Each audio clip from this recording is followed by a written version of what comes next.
भारत के सिख तीर्थयात्री वाघा सीमा के रास्ते पाकिस्तान में दाखिल हुए थे और वहां श्री गुरु नानक देव जी के प्रकाशोत्सव से संबंधित धार्मिक कार्यक्रमों में शामिल हुए थे। विशेष रूप से ये तीर्थयात्री पाकिस्तानी सीमा स्थल से प्रवेश कर कार्यक्रमों में भाग लेने के बाद अब लौटकर भारत आए हैं। वापसी का मार्ग मुख्य अटारी वाघा बॉर्डर के रास्ते ही था, जहां इन लोगों के चेहरे पर खुशी साफ नजर आ रही है। इस यात्रा के लिए उन्होंने खुशी और आभार व्यक्त किया है। हमारा सबसे पहला हम गए थे ननकाना साहब, फिर गए हम सच्चा सौदा में, फिर हम गए पंजा साहब में, फिर हम करतारपुर साहब, फिर रोडी साहब, आखिर में हम लाहौर डेरा साहब में गए। वहाँ पर हमारे जो दर्शन हुए बहुत अच्छे हुए। जैसे हमने सोचा था वैसे हमारे दर्शन दीदार हो गए और हमारे गुरु नानक जी का अच्छे से हमने जन्मदिन मनाया। सानू बहुत चंगा लगता जी। सानू ऐ लगता जी भी 10 दिन मिनट च ही लंघ गए जी। ਸਾਨੂੰ ਐ ਸੀ ਵੀ ਥੋੜੇ ਜਿਹੇ ਹੋਰ ਰੁਕ ਜਾਂਦੇ, ਦਿਨ ਮਿੰਟ 'ਚ ਹੀ ਲੰਘ ਗਏ ਜੀ। ਇੱਧਰ ਕਿਸ ਤਰ੍ਹਾਂ ਦਾ ਪਰਿਵਾਰ ਸਵਾਗਤ ਮਿਲਿਆ ਜੀ ਫੌਜ ਵੱਲੋਂ ਜੀ, ਬੀਐਸਐਫ ਵਾਲੇ ਲੱਗੇ ਬੈਠ? ਬਹੁਤ ਚੰਗਾ ਜੀ, ਫੌਜ ਦਾ ਬਹੁਤ ਧੰਨਵਾਦ ਜੀ। ਕਿਸੇ ਤਰ੍ਹਾਂ ਦੀ ਸਾਡੇ ਨਾਲ ਕੋਈ ਉਹ ਨਹੀਂ ਕਰੀ ਜੀ, ਬਹੁਤ ਸਾਡੇ ਭਾਈਆਂ ਵਾਂਗੂ ਰਹੇ ਆ ਜੀ। ਹਾਂਜੀ, ਕਿਸ ਤਰ੍ਹਾਂ ਲੱਗਿਆ? ਬਹੁਤ ਵਧੀਆ ਲੱਗਾ ਜੀ, ਬਹੁਤ ਵਧੀਆ। ਕਿੱਥੇ ਕਿੱਥੇ ਦਰਸ਼ਨ? ਨਨਕਾਣਾ ਸਾਹਿਬ, ਪੰਜਾ ਸਾਹਿਬ, ਕਰਤਾਰਪੁਰ ਸਾਹਿਬ, ਡੇਰਾ ਸਾਹਿਬ ਸਾਰੇ।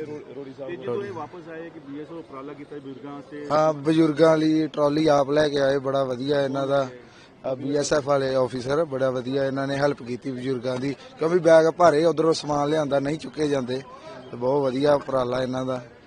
पहली बार मुझे जो है ना वीज़ा लगा हमारा, क्योंकि अरदासें बहुत हमने करी थी, तो हम बहुत शुक्रगुजार हैं भारत की हुकूमत, भारत सरकार के, कि जिन्होंने इतनी ज़्यादा डिस्टर्बेंस के बावजूद, क्योंकि आपसे रिश्ते बेहतर नहीं होने के कारण सिखों को बहुत ज़्यादा ऐसा लग रहा था कि हमारा अकीदा था कि जरूर जाना हमने, तो बहुत मेहरबानी। सबसे पहले तो हम जो है ना मोदी सरकार की इस बात के लिए कि उन्होंने हमें इजाज़त दी है, तो हम शुक्रिया करते हैं।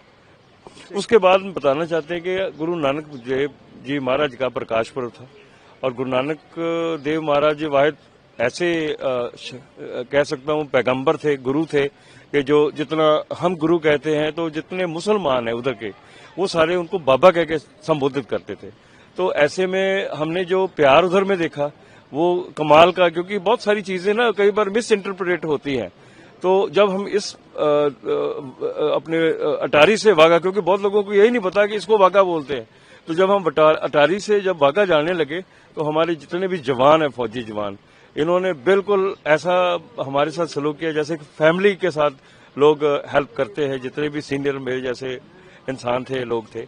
ਤੇ ਸਾਨੂੰ ਬਹੁਤ ਵਧੀਆ ਲੱਗਾ। ਅਸੀਂ ਭਾਰਤ ਸਰਕਾਰ ਦਾ ਬਹੁਤ ਸ਼ੁਕਰਗੁਜ਼ਾਰ ਸ਼ੁਕਰ ਕਰਦੇ ਹਾਂ ਕਿ ਉਹਨਾਂ ਨੇ ਸਾਨੂੰ ਥੈਂਕ ਯੂ ਕਰਦੇ ਉਹਨਾਂ ਦਾ ਕਿ ਉਹਨਾਂ ਨੇ ਸਾਨੂੰ ਜਾਣ ਦਿੱਤਾ, ਸਾਡੇ ਜਥੇ ਨੂੰ ਪਰਮਿਸ਼ਨ ਦਿੱਤੀ। ਕਿਸ ਤਰ੍ਹਾਂ ਮਾਹੌਲ ਸੀ? ਆਂਦੇ ਆ ਕੇ ਵੀ ਦੇਖਿਆ ਗਿਆ ਕਿ ਟਰਾਲੀਆਂ ਲੱਗੀਆਂ ਹੋਈਆਂ ਫੌਜੀ ਬੀਐਸਐਫ ਆਂਦਿਆਂ ਬਹੁਤ ਵਧੀਆ ਇੰਤਜ਼ਾਮ ਹੈ ਇਸ ਵਾਰੀ, ਕਿ ਉਹਨਾਂ ਨੇ ਬਜ਼ੁਰਗਾਂ ਵਾਸਤੇ ਟਰਾਲੀਆਂ ਲਾਈਆਂ ਹੈ ਕਿ ਸਮਾਨ ਲੈ ਕੇ ਜਾਣ 'ਚ ਦਿੱਕਤ ਨਾ ਹੋਵੇ, ਐਂਡ ਜਿਹੜੇ ਬੀਐਸਐਫ ਦੇ ਜਵਾਨ ਨੇ ਉਹ ਆਪ ਵੀ ਨਾਲ ਲੱਗੇ ਹੋਏ ਨੇ ਹੈਲਪ ਕਰਨ ਵਾਸਤੇ। ਹਾਂਜੀ, ਤੇ ਅੱਛਾ ਉਪਰਾਲਾ।